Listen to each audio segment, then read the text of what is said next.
So, Mr. Ambassador, thank you very much for talking to Diplomatic Connections. I want to start by saying that according to your biography, your most recent post was as head of Romanian Intelligence Service, which is the SIE, yes? SRI. SRI. Romanian Intelligence Service. Yes. And so was your predecessor. Is this happenstance, or is it a sort of, because it's not a very logical diplomatic career move to go from running the intelligence? Well, I'm a professional diplomat. I joined the ministry after the revolution back in the 90s. Then, because of the connection between diplomacy and defense, I was for a period Deputy Minister for Defense in charge with NATO negotiations, and then, to say, to the intelligence service. And I believe that those three fields, diplomacy, defense and intelligence, have a certain connection, of course, and I don't see this as very unusual. Okay. So, I mean, are you... is there likely to be another posting after this, or? Yes, I'm back with the ministry right now, and hopefully I will end my career in diplomacy. I see. So how many more years are you going to spend here? Well, we don't have a fixed mandate. I see. I arrived here in 2015, presented my credentials to President Obama, and it's 3 years now. And I'm happy that this relationship is very, very strong. We had many interactions with your former administration and this administration, and it's a strong partnership. And I feel that I've accomplished my mission in this respect. Which was? Which was to enhance the bilateral relationship in all fields: defense, security, political communication among our governments, economics, and things are looking well from this point of view. You didn't serve, you have not served in this embassy before? No, I didn't. No, I didn't. Which is, unusual, because most ambassadors who come here have been here once. However, you were here at school. I was GW back in the 90s. It was a wonderful period of my life, very stimulating from an intellectual point of view, and it really helped in my career, because when I went back to the Ministry for Foreign Affairs, I've established for the first time probably in the history of our ministry a human rights directorate, trying to adapt our system of diplomacy, also our system of international standing after communism towards a democracy concept based on the rule of law, human rights, a moral dimension added to foreign policy. And you then had other ambassadorial posts. Yeah, I've served for 4 years as chargé d'affaires to Ireland. Mm-hmm. That was my first experience abroad. It was a very interesting experience, because Ireland was also a, let's say, very dynamic member of the European Union, many similarities in terms of their economic transition, especially to Europe, and it really helped us to understand better this complex process of EU integration. You're talking about the EU. Romania would now, for the first time, yes, take over the presidency of the Council in January 1. That's correct. I mean, we know what that means. A lot of work, especially in Bucharest and in Brussels. What does it mean for the embassy here? It's very significant, I would say, because our position, let's say, principal position inside the European Union, is to have a strong transatlantic relationship. We feel that Europe needs America, as America needs Europe in economics, in security, in politics, and it's important for the US government to understand our priorities inside the European Union during this presidency, and to try to work also with your administration in the context of such a philosophy, a strong transatlantic relationship. So that's why I will host a series of events presenting our priorities to your government and to your elites over here, all the interested people, Congress also, and we really hope that it will be a successful presidency, because it's a difficult period for Europe. So you have Brexit negotiations, you have the adoption of the multi-annual budget of the European Union, you have European elections during this presidency, and also a very important summit that we will host in Sibiu, that's a very nice town in Transylvania, on the future of the European Union, a strategic summit, I would say. When is the Transylvania summit? At the end of our presidency, sometime in June. It should be a reflective summit, trying to reflect on the future of Europe without, unfortunately, without Britain. UK, without Britain. What does, obviously, so Brexit is going to be something which your presidency is going to become very closely involved with. You have just mentioned one theme, it seems to me, which you will be developing here. The president, the country that has the presidency, usually has a couple of projects or initiatives which it wants to push particularly. Is this one of them? Of course, inevitably, it's one of them. There are others related to our region, Western Balkans, for example. We feel the need to accelerate negotiations of certain countries with the European Union, like, for example, Serbia.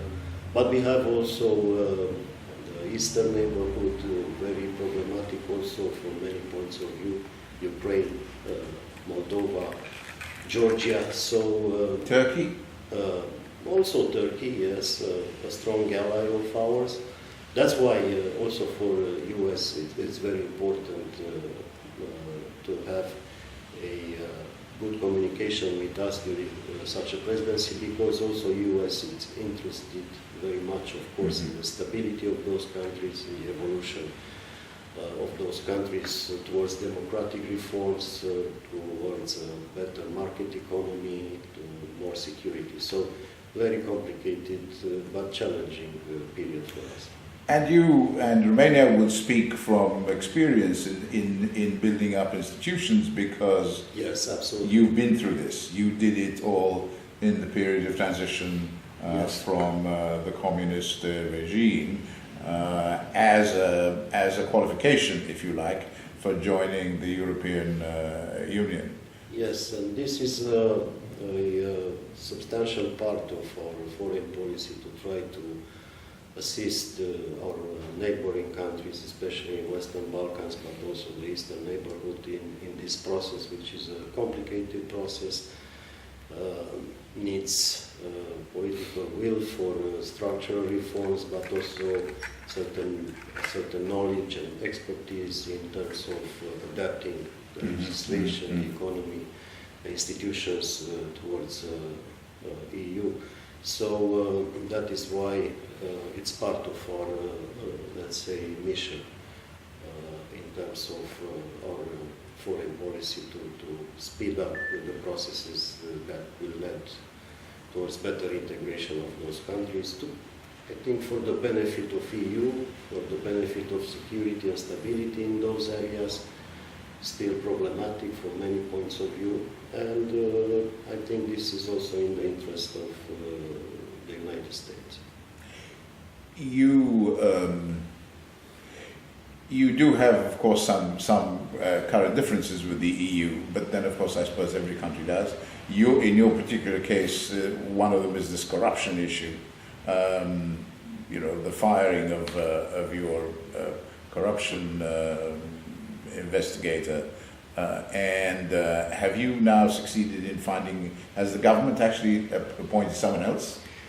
I think the most important aspect is the fact that the institutions are functioning well. I mean, in the last years, I think Romania was, including in comparison, I won't name states, but in comparison with other states in the region, was a model in terms of combating corruption. Many officials, even high officials, sentenced, which requires, of course, a lot of courage.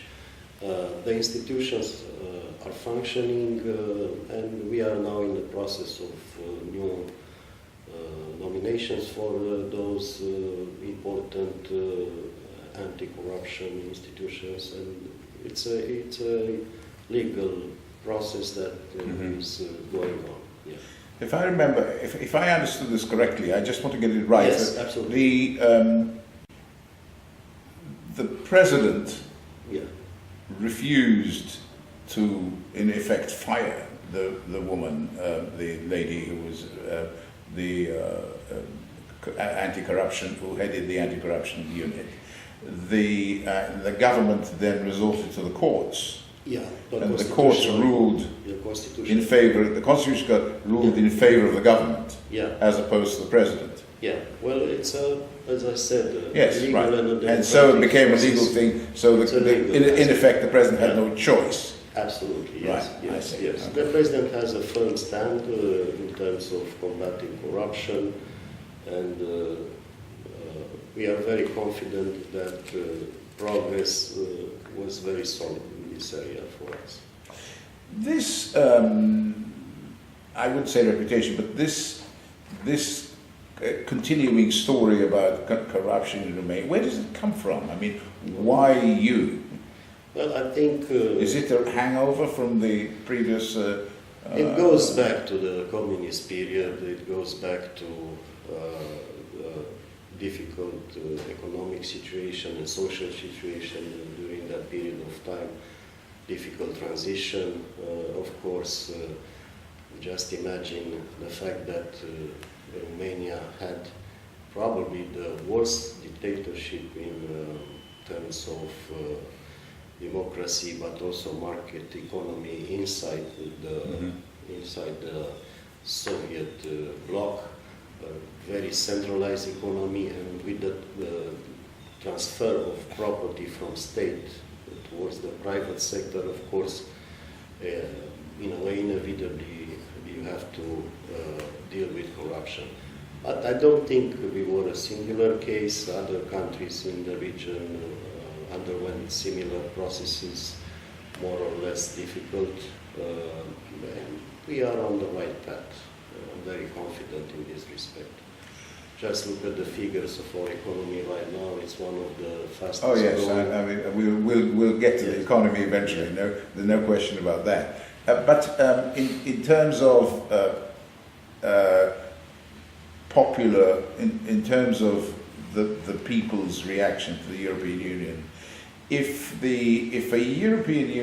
a Brexit referendum was held in Romania tomorrow, what do you think would be the result?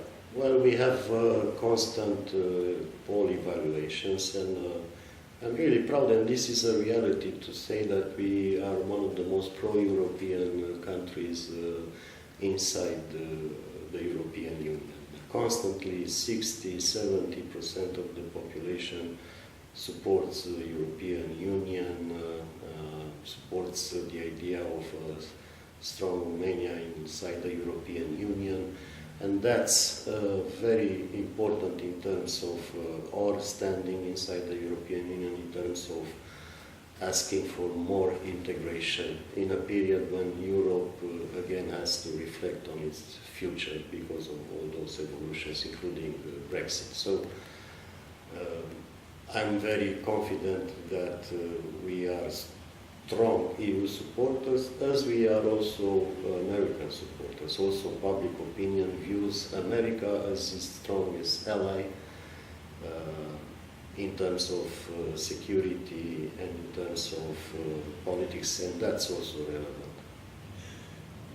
What does Brexit mean for Romania specifically, given the fact that there are more than 400,000 Romanians actually living and working in Britain who are likely to have to pack their bags, or at least quite a few of them are? Yeah, we hope not, because we had extensive discussions with the British government. In fact, we'll have another discussion very soon with our President and the British Prime Minister. And this is an issue that I think will be approached constructively from both sides. I mean, there are people, hard-working people, well-integrated in UK. There are also other people from EU countries, like from Poland, for example. Right, absolutely. More than Romanians. And we're working hard to preserve this liberty of those people to work inside UK. But apart from this social aspect, let's say, or economic aspect, there are many others linked to, connected to Brexit, and we are, let's say, very inclined to say that Brexit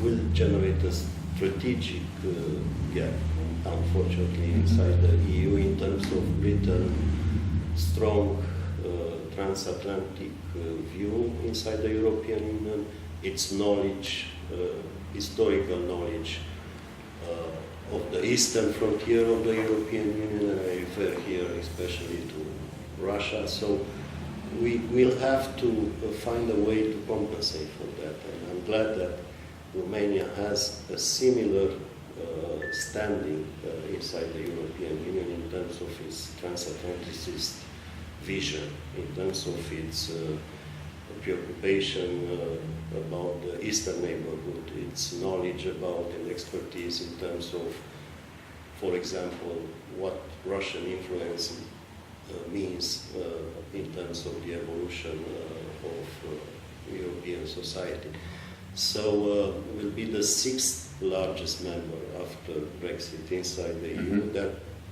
That gives us a certain political weight, and we want to be sure that the voices of transatlanticism are well preserved inside the European Union. You would be the sixth largest member of the European Union? Absolutely, yes. Really, yes. I see, yes. After Brexit, After Brexit. Yeah. Well, of course, already there has been some impact from Brexit in the sense that you are about to inherit the presidency in January, because in theory you should be inheriting the presidency in July. Absolutely. What happened was that the Brits, it accelerated of course, a bit. were withdrew from the sequence, which meant that everybody moved one up. Yes, absolutely. It's a unique experience for us after 30 years after the fall of communism to have this position in Europe. It's a big issue, and we want to raise to the challenge and to be an honest broker, to be a voice of again transatlanticism and favoring more integration inside the European Union. Does Romania favor more centralization or less, or are you somewhere in the middle? We are, I would say, somewhere very constructively in the middle. I mean, of course, nation states are the basis for such a union in our vision, but also the need for cohesion, solidarity, more connectivity inside the European Union in terms of economics, in terms of finance, in terms of even security is very important. So we are such a voice. The Romanian economy, as you mentioned, is after some years of not doing very well, is now in fact on a very promising trend. What was it, 4 point something in 2016 and more than 5% in 2017 and still going. Yes. And yet, one of your problems, as I understand it, is in fact an exodus of young people to other European countries. What is it that drives them away, if you see, in spite of the fact that there are now the jobs and there is now a good prospect, especially if you happen to be, high-tech trained and all that? Because in fact, the growth has also been in such areas as high-tech. Absolutely, yeah. We're very talented in this area. Right. I can tell you, for example, that we have the highest percentage of graduates in IT engineering in Europe per capita. Very bright, very creative people. Well, to be honest, still there are disparities between, let's say, eastern part of the European Union, and I'm not referring only to Romania, other countries also in the western part. And we want to accelerate this process of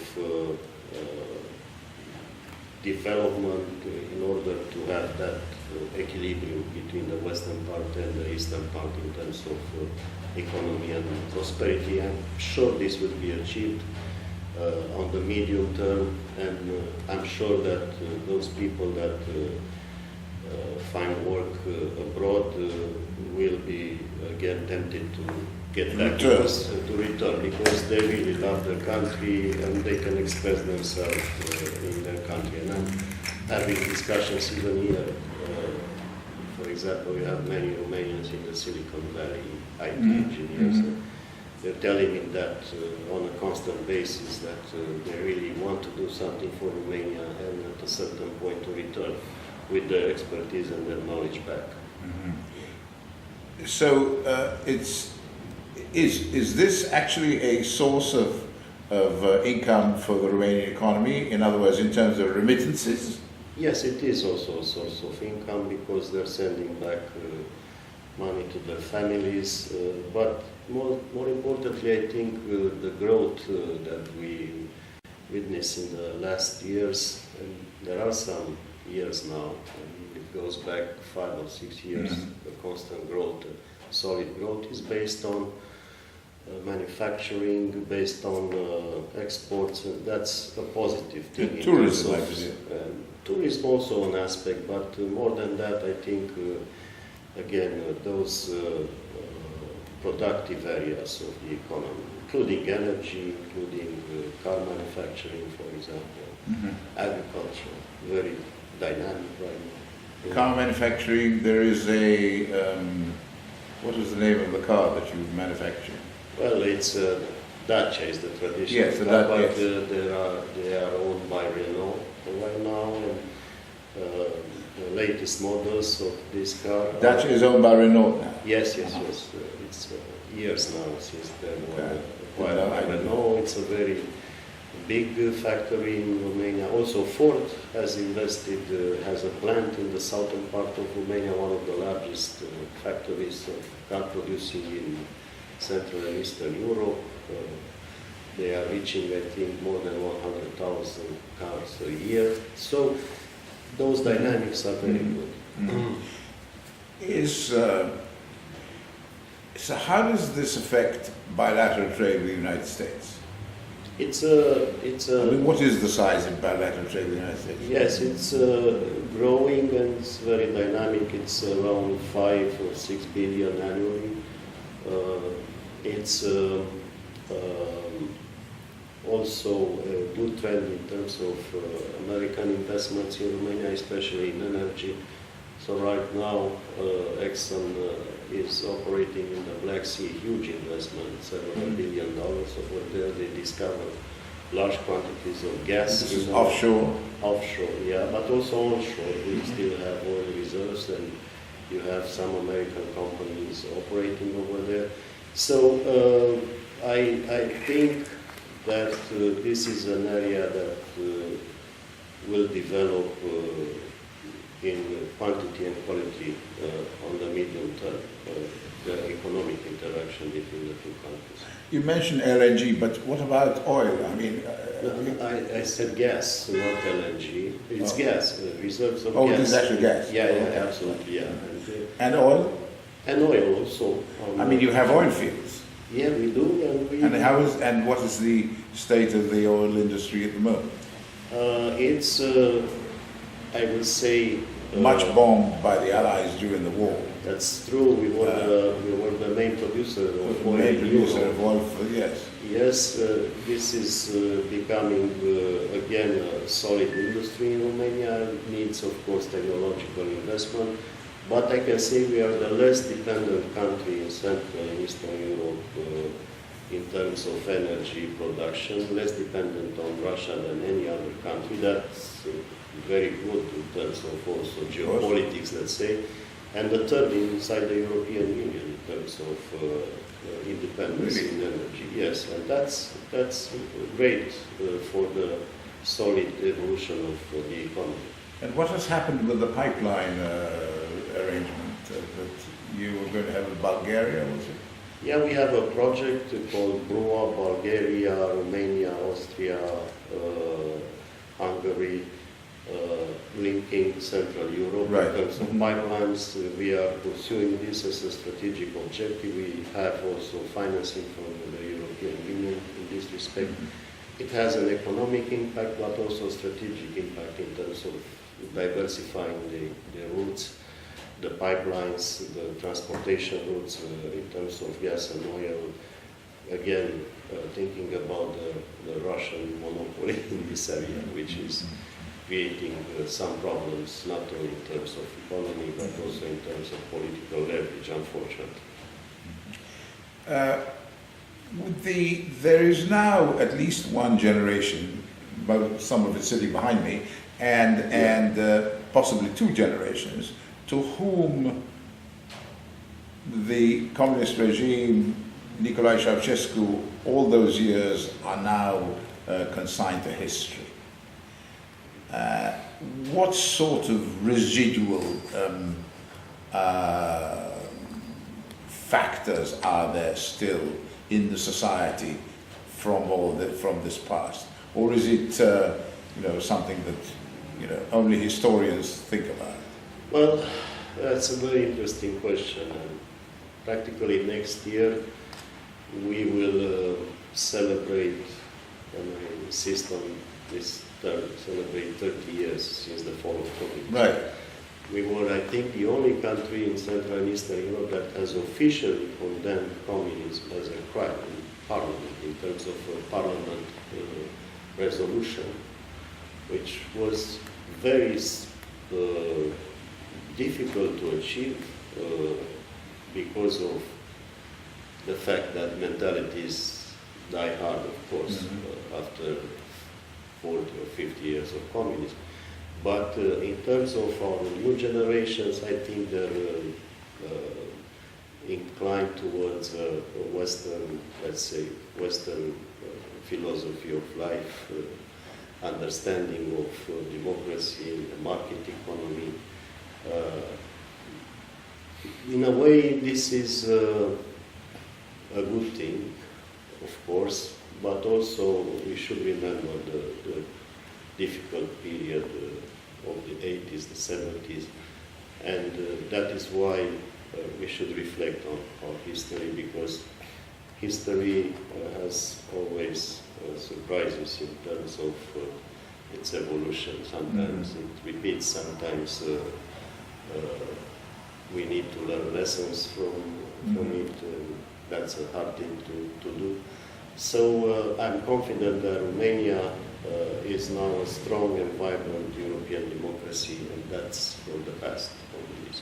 And we will accentuate this next year in terms of a series of events here also in US, because also your government, your population had such an impact in terms of what happened in the world during that period of time.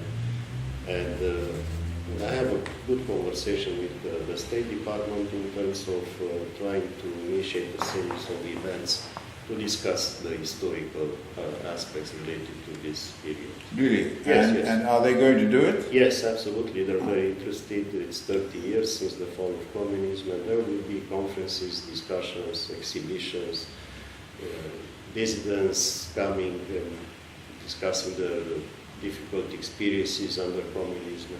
It should be very interesting. It certainly should. Yeah. Is there a debate among historians about what happened and why? Or is it universally recognized as a period of great suffering and oppression? Well, that's clearly recognized. There are many nuances, however, many stories, history.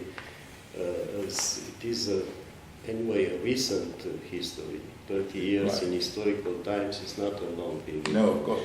Of course, and there's still things to be probably analyzed, debated, and discovered, causes related to the evolution of certain periods inside the communist system. For example, the 60s, the end of the 60s were a better period in terms of economy, in terms of our standing internationally. We opposed the invasion of Czechoslovakia, for example. Mm-hmm. That generated a strong Romanian stand inside the Soviet bloc. And then the 80s with many mistakes in terms of our economic policy, in terms of our international standing, in terms of human rights. So all those have to be debated still and understand. I hope that people will have a better understanding of our past in nuances. But it sounds interesting that the State Yeah. Department would Yes, actually yes. mark this with a... Yes. Because one of the interesting things about that the collapse of the communist regime, the Soviet regime, is that in terms of how each evolution developed, the one that was most openly violent was Romania. Yes. I mean, in a sense, Ceausescu was the only former communist leader who did not die in his bed. I mean, Correct, yeah, that's correct, because it was more violent because, as I said, it was the most repressive at the end of the Right. communist regime. That generated that counter-reaction of the population. It was a difficult period. I remember it myself as a student, and it was not easy to see even some of my colleagues dying Right. for those ideals of liberty. disappeared. They were shot by I see. the repressive forces. Of course, because of the street Yeah. demonstrations Yeah. and that sort of thing before the trial and all Yeah, that. so blood was given for those ideas. That's why we still need to reflect on history and those realities. Can I just now Yes. shift to NATO, because Yes. you play a very important role in the eastern approaches, if you like, and there are a number of specific points which come out of the reaffirmation of the strategic partnership, which happened this year. For example, as I understand it, Romania is now the NATO headquarters for the southeast. Well, it has a multinational brigade in the southeast. It has also a land command component for the southeast. That was decided at the latest NATO summit. Yes, we are the largest country on the eastern frontier, together Right. with Poland, and that requires a lot of responsibility in terms of security and defense. Let's not forget that Crimea is less than 150 miles from the shores of Right. Romania. Constanța, which is a port, Sure. but also we have there a rotating military base, US base for the Yes, transition of it's troops the to air base. Afghanistan. So, yeah, it requires a lot of responsibility. We are dedicating 2% from the GDP for defense. That was a decision taken even before that strong discussion in NATO about burden sharing, because we feel the need to have a strong military and a strong deterrence in light of those evolutions in Russia, for example. So is the multinational brigade now in place? Yes, it will be operational this coming year. Yes. And what size is that? It's several thousand. Like a brigade, it has a multinational component. For example, Poland sent a battalion, Romanians. You have officers also. So it's a construction that it's interesting. But there's also an American marine and military presence. Yes, there is. And that's at Constanța, if I remember right. Constanța, but also in the center of Romania, where we have this common project, which is the missile defense shield, which was initially a Romanian US project. Now it's integrating inside NATO. That's practically the first American maritime base, ages ashore, that was established abroad after since the war, basically. After several decades. Yes. So we have a presence over there. So I'm not sure what does US-European phased adoptive approach to missile defense mean? Means that it's a protective shield against ballistic. This is the protective shield against ballistic missiles emerging from the Middle East. Speaking mainly about Iran over here, but also other non-state actors that might develop such technology. So it's a very important strategic dimension attached to it. So there's a large, sizable NATO physical presence. Yes, and with interceptors operating. And this is the other thing, of course. There's an Air Force presence too, and they occasionally end up intercepting Russian planes, which they... Well, it's an intense military, unfortunately, in the Black Sea area, naval, also air activities, and it's not good for security, and that is why also the geostrategic importance of Romania in terms of NATO and the transatlantic relationship in this area. Well, how frequent are these incidents of, NATO planes having to scramble in order to confront in some way, hopefully not drastically, for Russian planes? More frequent in the last years, unfortunately, and we're looking closely to this and monitoring very closely the situation. It's not happening only here, it's also the Baltic states, of course, exposed, and even Britain had some incidents in their area.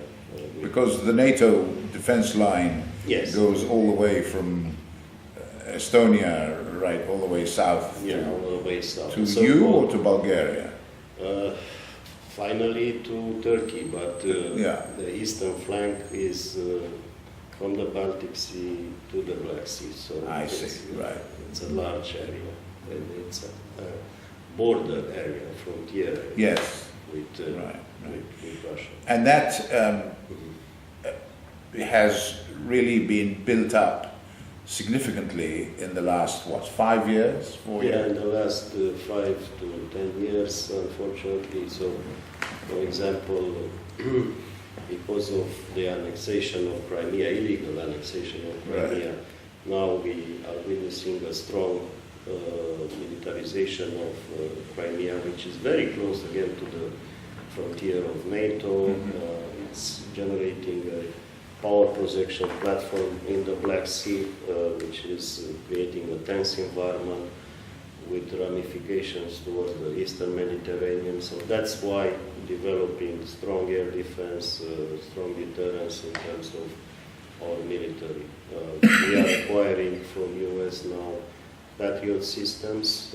Oh, really? Very important. The first payments were made already. So it's strong cooperation with U.S. government in this area and U.S. industry. Yeah. So where does the Romanian government stand on the apparent American intention to renew missile negotiations with the Russians? Well, that's an aspect which interests us a lot because Russia has wrongly accused sometimes Romania that is hosting this missile defense on our territory, and that is not a violation of the INF Treaty because it's a defensive shield and it's not oriented against Russia. Russia knows this, of course, and we are preoccupied that Russia has many, in many instances, is not, in our view, complying with the INF Treaty, and the discussions are good in terms of having compliance with the INF Treaty. Of course, we need such a strategic treaty for stability, and we're looking closely to this situation.